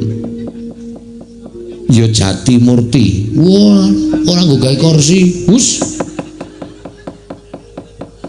Kayu Jati Murti iki asmaning Bathara Guru. Wah, pirang-pirang jenenge. Ya Sang Hyang Catur Bojo. Catur Bojo. Iya. Kali condong catur? Hus. Di sampun ngantos panjenengan ketika kathah-kathah mangke badak kewirangan. Kula namung genahaken kalian Bagong Kakang Rata. Nggih, ning bocah niki sembrono. Mboten menapa-menapa, Kakang. Kula mboten rumaos sakit manah kula. Lah, iki Bathara Rata ki cerewet wae. Wus. Karo dewa dunake cerewet ora. Kula niku lagi ngedongke mbok menawa tambah kawruhku. Ya Sang Nilakantra. Weh. Dewa kok omongane tracah. Tracah piye? Aku iku Nilakantra. Nilakantra ku mau. Nilakantra, aja mbok tambahi apa-apa. Oh nggih. Ya Sang Purwacarita. Waduh, jenenge agak kathah sanget nggih Bu Kulun. Iya. Niki sing kaya teko niku sapa niku? Teko dengkulmu iki ulun Bathara Antarada. Wah, nggih niku rada terkenal teng donya. Bathara Antarada. Ya Kanikarsi. Weh. Kanikarsi, ya Kanika Putra. Weh lah Kanika Putra. Ya Resinggana. Waduh Resinggana, ya Watek Resi. Wah, jenenge pirang-pirang. Lah sing mingking piyambak niku iki putrane Hyang Pilun Bathara Guru. Oh, Bathara Murid. Hus. Bathara Guru iki duwe putra Sang Hyang Bathara Indra. Wah, Sang Hyang Bathara Indra edan tenan. Lho, Bu Kulun. Panjenengan niku dewa kok ora duwe rasa welas kalian kewan? Lho. Sebabe apa? Kok ancik-ancik sapi? Bu Kulun. Kula ingune mawon. Mengke mbok menawa manak. Wah, edan tenan ta. Wah, iki Bu. Iki titiane Sang Hyang Bathara Guru iki wujude sapi kok njurar dingu dengkulmu ora. Bagong, nun dalem Bu Kulun. Apa wigatine kita sowan ngabiyantara ning ngarsa ulun. Sepisan kula ngaturaken sembah pangabekti ndungkap angka kalih. Wale-wale menapa Bu Kulun kula menika dipun utus kalih Kakang Ismaya. Lho. Kakang Ismaya piye? Anu Bapak Semar. Iya, Kakang Ismaya. Nah, ngendikane Bapak Semar niku panjenengan niku adine Bapak Semar. Iya, pancen ulun iki adine Kakang Ismaya. Wah, mbok omong ket mau, Om. Kok njur Om? Bagong ora kurang ajar. Tetep Hyang Pilun Bathara Guru. Ah, Hyang Pilun Bathara Guru. Ah, wigatine Bapak Semar niku pengen bangun Karang Kadempel supaya luwih apik, luwih becik, sesarengan karo para kawula, sesarengan karo para pepundhen Pandhawa. Ning niki dereng dikabari. Iya. Supaya mujudake pedukuhan sing maju ing samukawisipun. Iya, Bagong. Kuwi becik nggih. Ning niki enten syarate jarene Bapak. Syarate apa? Syarate kula ken munggah enten Kahyangan ken nyuwun winih pelem pertangga jiwa kalih winih jambu dipa nirmala. Jarene niku dedaharaning para Jawata. Jawata niku mboten anu dahar nasi sekul kalih jenang ning daharane niku pelem pertangga jiwa kalih jambu dipa nirmala. Napa betul Bu Kulun? Piye Bagong? Menapa leres? Iya pancen bener. Mila kula sowan wonten sanipun Iwang Pikulun Manikmaya menika supados Iwang Pikulun maringaken inggih menika winih jambu dipa nirmala kalih winih pelem pertangga jiwa jeng kula beto teng Karang Kadempel nggo syarat supaya bapak niku rancak limbangun Karang Kadempel. Ngoten mawon. Terus bapak weling kalih kula. Kula matur karo bapak, "Pak, nek Pikulun Bathara Guru ra maringake, Pikulun Bathara Guru mesti maringake kae adikku, nek aku njaluk mesti dheweke menehi." Ketratase ora, Pak. Wong iki ra ana rong pilihan, diwenehke apa ora. Ha nek ora piye? Nek ora kowe tak wenehi Purbawasesa. Sakaremu, arep ngopo-ngopo ning kono sakaremu. Ngoten niku. Mila kula nyuwun dawuh saking Iwang Pikulun Bathara Guru, winih niku ajeng diparingke napa mboten? Nek mboten kula ajeng nesu teng mriki. Kakang kula dados pundi? Monggo, Bagong nek nesu edan wis. Hasan semagakan monggo. Dados pundi saenipun? Monggo Bu Kulun. Laulung dipun paringaken bangane kula nesu teng mriki. Kula niku nek nesu nguyuh sak nggon-nggon lho Bu Kulun. Napa arep Kahyangan kok pesing kabeh iki mergo tekane Bagong ora bakal kelakon to. Terus pundi Bu Kulun? Napa dipun paringaken napa mboten? Nek mboten kula nesu tenan iki wis dinahi pelilah karo bapak. Ngono aku ana apa-apa, Pak? Aku sing tanggung jawab. Semar ngendika ngoten niku. Dadi kula nek dikongkon bapak niku ora wedi karo sapa-sapa. Kula ajeng maringaken napa mboten? Nek mboten niku tenan kula wis ora nganggo petung-petungan apa-apa. Dewa semanten iki ajeng kula adepi kabeh. Kula mboten wedi.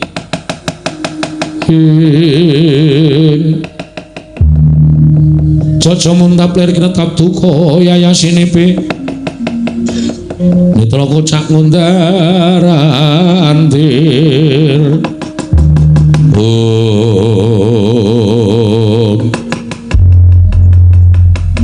Bagong non sing gedhe pangapura kita winih perlemer tangga jiwa winih jambu dipa nirmala kuwi mboya kena digawa marang Marcapada. Mula kita balya matur kelawan Kakang Ismaya yen apa kang dadi panjaluke Kakang Semar ulun ora nayogyani. Pripun niku maksude? Ora nayogyani pripun? Sampeyan ora maringake? Ya. Cetane kaya mengkono. Yen to winih pelem pertangga jiwulan winih jambu dipa nirmala ora bakal prapteng ana ing Marcapada. Mula Kang Sangga kuwi Bagong kita balya kita aja pisan-pisan wani gawe geger ning Kahyangan mundhak ulun iki ndawahake pidana kelawan jeneng kita Panakawan Bagong.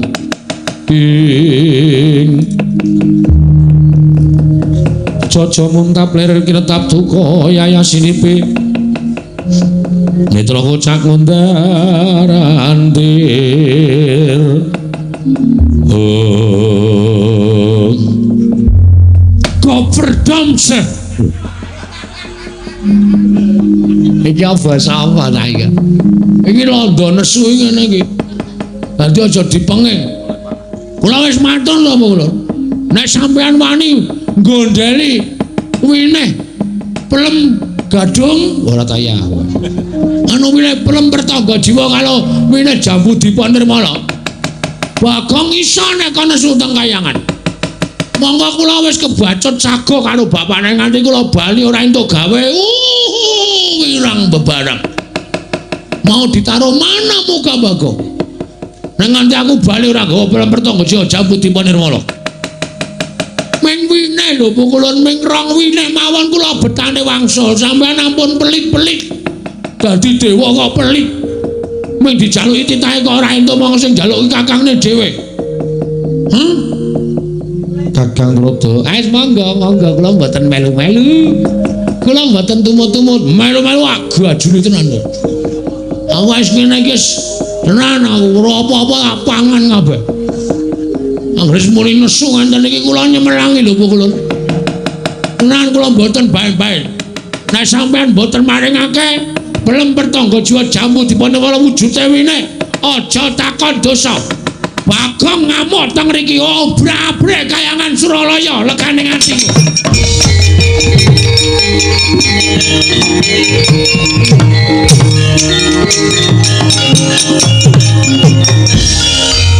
Yen ngono kita wani karo kadewatan. Mergane sampean cetelok. Sampean mung dijaluki kakane kok ora entuk.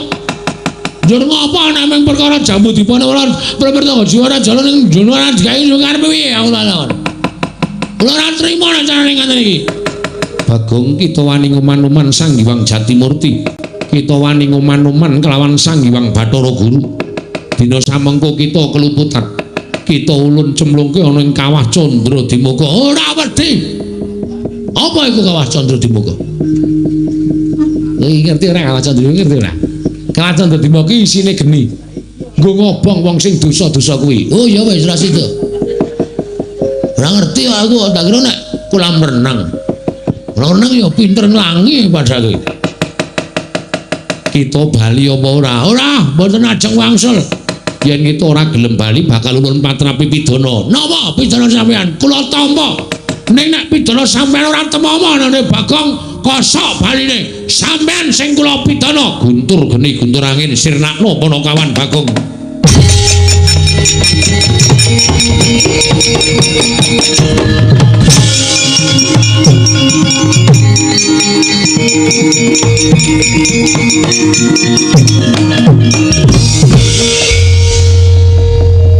Kok sampean kok metu oncore? Wah, mati ora tayang.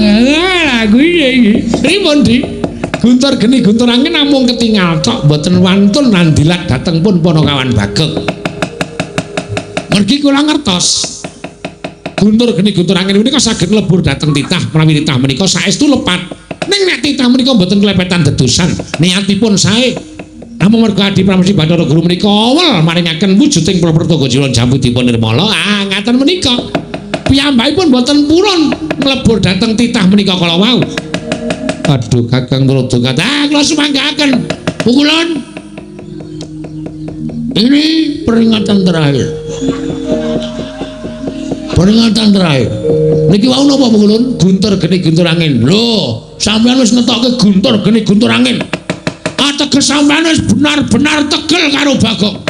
Sampean wis pancen mentala karo Bagong. Terus saniki nek kula ora mentala karo sampean, jur piye nasibe Bagong? Kake ora? Ora kake, tak jodak kayangan legane atiku.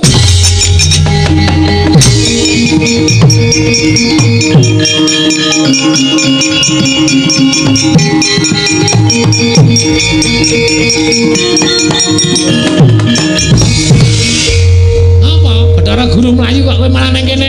Bathara Guru mabur. Kula ora iso mabur. Terus Bathara Narada ora iso gawe Bagong mabur ajar nang kene. Bocah iki piye ta ya ora piye-piye, serius iki. Ayo dongane. Ala dene dewa.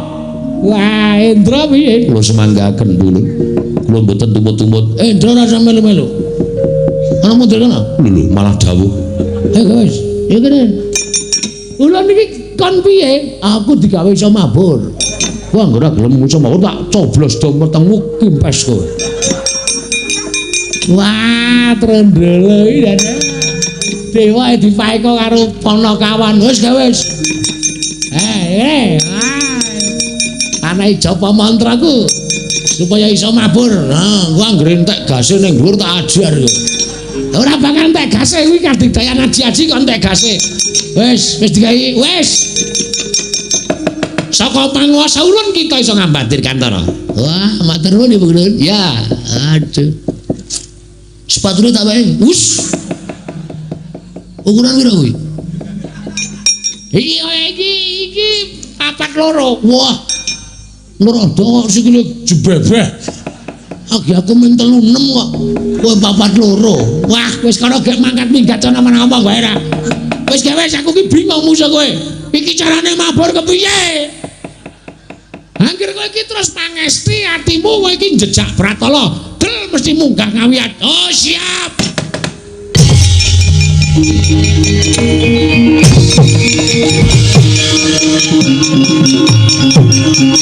Aja kaduk ati kajroning penampa yektine prapta ulun ora nedya miji dhateng sowan kita nanging ngerti yo nggih dina samengko kayiwangan pindhane kaya wis dudu wujuding kayiwangan merga saka polah gawene Panakawan Pandhawa polah gawenipun Panakawan Pandhawa kados pundi kepareng paduka Hyang Adi Pukulun Bagong sowan ana ing kayiwangan diutus dening Kakang Ismaya nyuwun winih Pelempertangga Jiwan Jambudipun Nirmala kinaryosana rancak wewangunan ning Karang Kadempel nanging ulun ora ngeparengake tumuli Bagong ngamuk punggung eloke ing atase usulun patrapu utawa ulun dawahe saka kadiwatan boya tumama ning awake Bagong dina samengko mutha-mutha lan panjenengan ulun mangsa borong Pandhawa nggone ngelingake kelawan Panakawan kita Werkudara nggih Janaka wonten dawuh wis terwaca dawuh panjenengan Hyang Adi Pukulun Bathara Manikmaya Dimas Panakawan Bagong elingno aja nganti kurang ajar karo para Jawata. Wah, yo.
Saking Kudu Sang Guru kula yen amutusa Sang Sri Bagong dalem Bagong non apa bener kowe ngoyak-oyak Bathara Guru heeh lho ora basa anu nggih sebab apa mulang matematika urung rampung wis tinggal lunga sapa aja edan aja ngawur Bathara Guru wis sembahaning para titah Bagong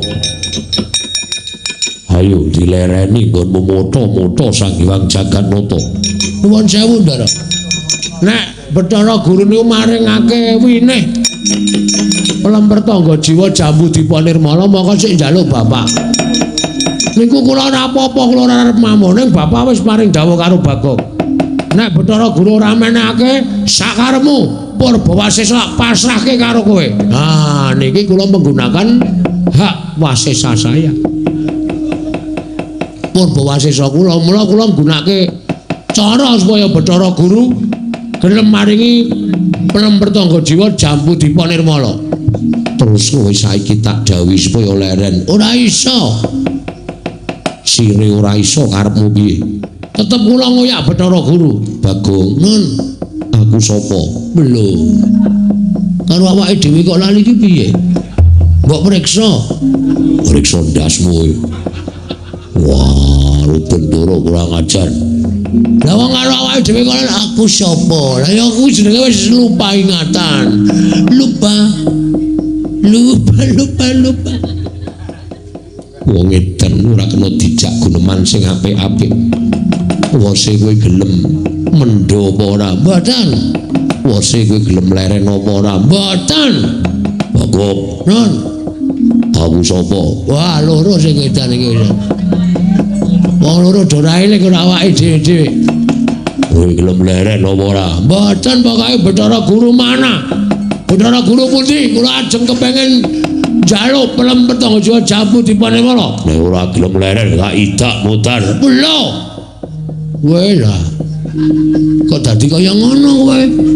Aku ki abdimu malah kowe ora ngewangi aku. Ngewangi Bathara Guru. Leren ora. Ora. ora leren jangka kowe. Ah iya aku ya wan.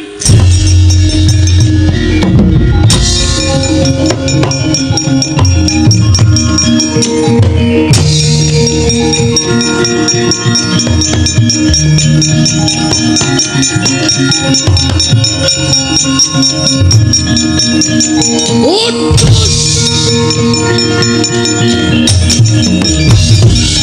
Wah, nek kena modar tenan aku. Pecah sirahe mbok yakin iso. Iki nek ra mulih nek bapak tak pasrahke bapak ya aja wani lho bapak apa piye Mas aku.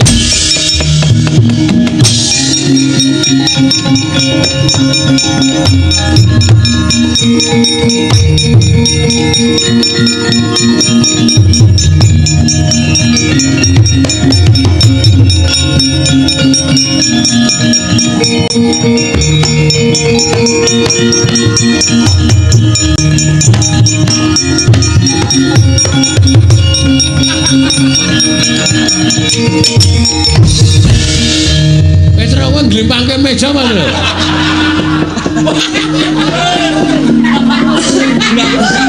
Ora. Aku soalnya teng glodak ki ngomong apa? Kowe nang omah kon jaga omah mah glimpang-glimpangke meja. Wah, antil modar. Penyakit ratalan. Ya ora apa-apa tinggo gayang isi-isian jatro aja. Men ora teko kekes banget. Bagong wis bali. Sampun, Pak. Endi ini Ini dele wae. Lah aku rak kongonan kowe tak kon njaluk winih pelemper tangga jiwa jambu dipa nirmala. Endi? Entuk gawe apa ora? Pak. Bathara Guru cetil. Bathara Guru pelit. Tak jaluki pelemper tangga jiwa jambu dipa sing wujud winih. Aku wis matur nek sing butuhke Babe Semar. Ning Bathara Guru ora maringake, malah aku ditibani anu Pak apa kembang api. Wis kembang api anu guntur geni guntur angin. Pletik-pletik ngono. Kowe lara, walah pengecune bapak aku canggleleng ya Pak. Dadi tibani kok ngono kuwi ora pasah. Ya syukur-syukur.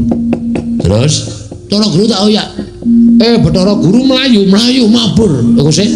Lah apa kowe iso mabur? Aku njaluk aji-aji Bathara Antarada. Wah, jan bocah kok nglidike ra jawa-jawa. Bathara Antarada jaluki aji-aji. Kae ra kaya antil. Wah. Cah gleleng e. Terus dikai terus aku iso mabur. Ning ki mau tak jajal wis ra iso. Wis entek gase. Tikate gosong ya. Wis ra iso mabur meneh. Terus Bathara Guru prapta ning negara Ngamarta, Pak. Aku dipethokke Ndara Janaka karo Ndara Werkudara. Terus Ndara Werkudara menging aku koyo Bathara Guru aku nesu. Kono ya nesu aku didak aku endo. Lah terus engko takono wonge dhewe engko wonge tekan kene, Pak.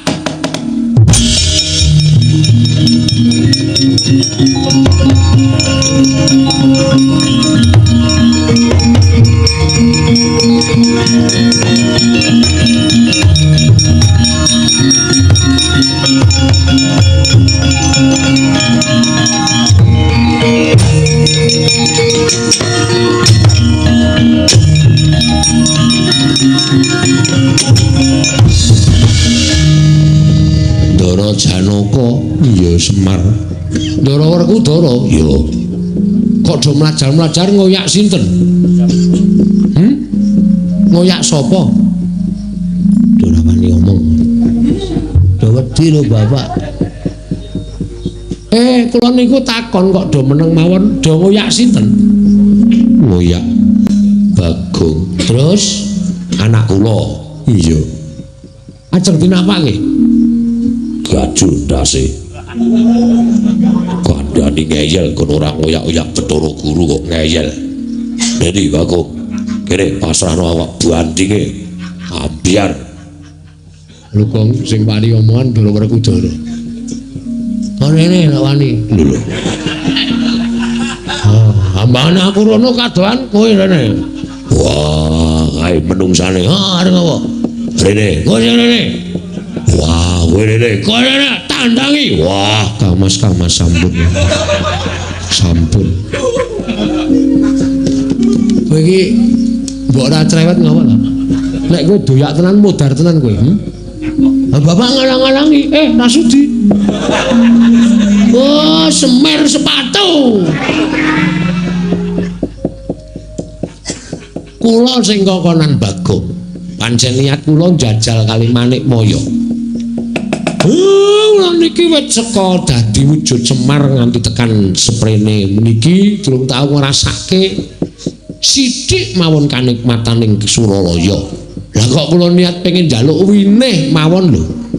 Ajeng kinarya srana anggen kula bangun Karang Kadempel kok Bathara Guru malah ora ngentukke malah mentala karo Bagong niku sampean nek iso menggalih sakniki mang petung sing bener kula napa Bathara Guru pancen cah siji nika nek kalih kula Sri Anaten guru niku nek kalih kula pancen ora duwe rasa tresna sing ana gething kebul sengit mula pendak-pendak kula duwe gawe kula duwe gegayuhan mesti Bathara Guru niku mesti ngrepoti laku kula.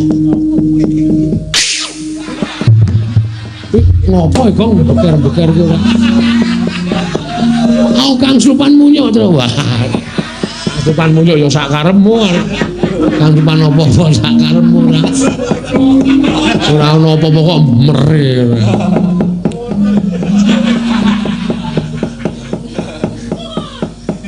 Dipun sakniki kula tak takon sampean. Nggih. Lah terus aku kudu piye? Pun sampean mboten santen putih-putih mangken dateng mriki. Mengke rak Manik Maya tekan mriki. Nek tekan mriki aja kula tanjeke karepe pripun.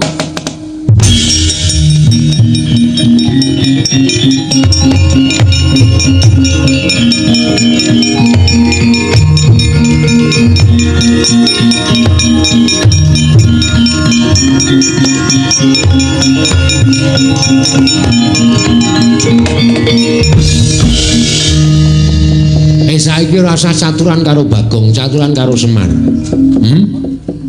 Coba aku ngelongi kayamu apa? Aku ngelongi derajatmu apa? Ming tak jaluki winih loro til siji wae ora tok wenehke malah kowe arep mentala karo Bagong. Saiki sirmu piye karepmu piye? Aja ro bocah tuwek do tuwek. Ayo. Wah, bapak nek ngene iki medeni. Jiwae ditantang karo bapak. Aku nek wis nang omah ya medeni bojo kowe tak tantang. Awon bojomu kok kowe bojoku ki traing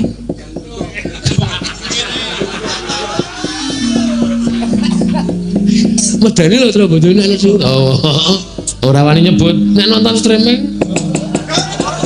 Mecucu mecucu. Siringan ra ruruan blas.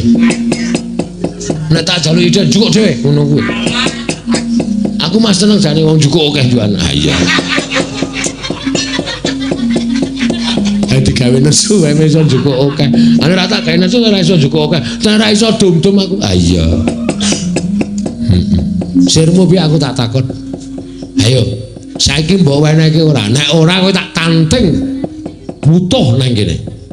Apa aku kudu munggah dhewe ning kayangan tak rontoki pertangga jiwa. Tak gawake Bagong.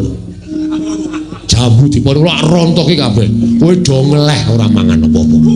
Ya Pak yo, kose. Konjur ayo Pak. Ayo dirontoki saiki Pak. Mbane pangan munyo. Is. Beto ana wong gawe bahan senengane ngono kuwi lha aku ora seneng aku. Ngapunten iki gedhange kula pangan mboten apa-apa biasane pangan munyo ngono to. Terus pojok wetan. Apa? Iya. Hah? Nggih. Kakang Ismaya kula nyuwun pangapunten. Menawi Kakang Ismaya badhe ngersakaken winih pelempertangga jiwa lan winih jambutipun nirmala kula caosaken. Mencra-mencre.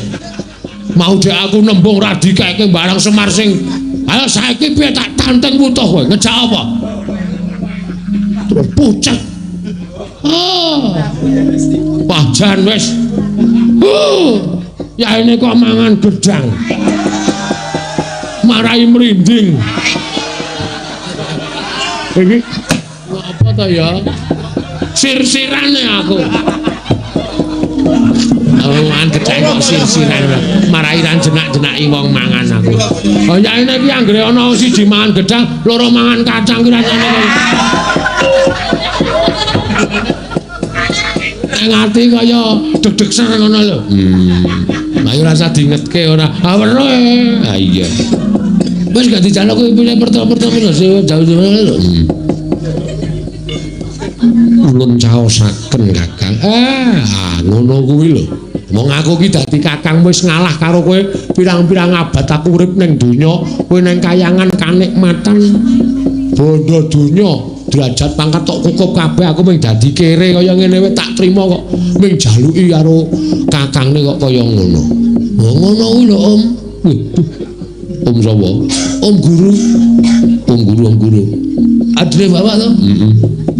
Aku glegekan terus ya, Tru. Oh iya. Irungku buntet e. Sedot kereng. Mantel dasmu ora. Kaya bayi kae lho. Irung butute irung lan di karo mbokne di ngono kae.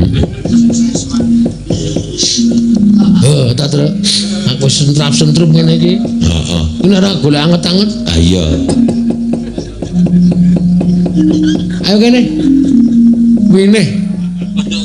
Jambu dipanirmala pelemper tangga jiwa kula caosaken tangan kula kekalih Kakang.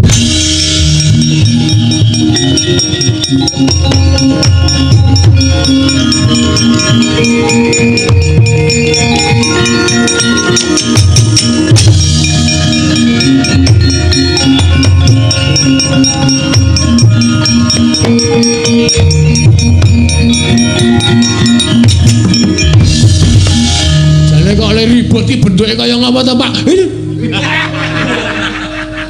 Ora entuk. Kowe ora wenang nyawang wine jambu dipanirmala, wine pelemper tangga jiwa. Ndelika, ndeloki kok ndelika.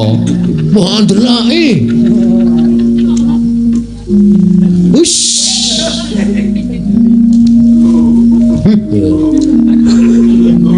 Mangkel aku. Sesuk golek winih dhewe. Ya Reng ya. Nah. Ditandur ya Reng. Ngene wae Reng. Kowe iki sirahmu kok ana lendut tak tandurane winih.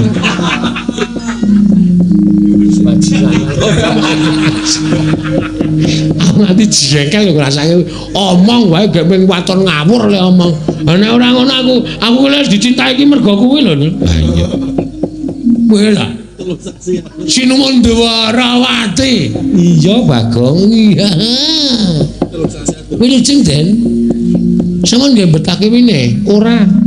Ming arep takon karo bapakmu. Mang takoni sing angel, men ra iso jawab. Bijine nol bapak. Pripun to? Kakang Semar nedya mbangun apa? Karang Kadempel niki ming supaya mecut rasaning para kawula sak Karang Kadempel gelem supaya bebodro rumiyin. Nek wis bebodro niku mengke mengkari ngrasake kepenake. Oh ngono nggih. Yo Kakang Semar muga-muga kabeh mau dadi sarana pamecut tumraping para kawula sak Karang Kadempel enggal gumregah supaya papan kene bisa tambah rejo, tambah endah lan setemah bisa ngrawake para piyai-piyai saka mancanegara. Monggo dipun wiwiti kanthi ucap bismillah mugi saged kalaksanan Ndara.